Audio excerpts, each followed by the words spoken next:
Handa ang defense team ni Vice President Sara Duterte kung anuman ang magiging desisyon ng Senate Impeachment Court hinggil sa request ng prosekusyon na ipasabina ang bank at tax records ng Vice Presidente at ng kanyang asawa na si Attorney Manasseh Carpio. Ayon sa tagapagsalita ng defense panel na si Attorney Michael Poa, nakahanda silang gawin ang lahat ng legal remedy sakali mang hindi pumabor sa kanila ang desisyon ng impeachment court.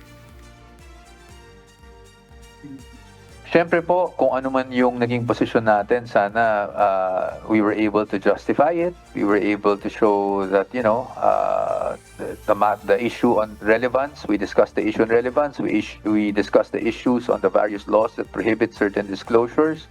But whatever happens, we'll take it as it is, and we always submit ourselves to the wisdom of the court. And then also, kung hindi man natin magustuhan, there are always going to be legal remedies available. Nauna nang nanindigan ng depensa na labag sa due process at privacy laws ng isang taxpayer kung sakaling ipapasabina ang tax records ng Vice Presidente. No, pagdating sa pag-issue ng subpoena, you have to look at two things. No? You have to, first is definiteness. Ibig sabihin nun, kailangan particularly described kung ano yung gusto mong i-subpoena. Pangalawa, it has to be relevant. Ibig sabihin, may kaugnayan o direktang kaugnayan dito sa isinasagawang paglilitis. Ngayon, pagdating naman sa due process, kailangan natin malaman, pwede ba yung mga bagay na sinasabina o hindi under our laws?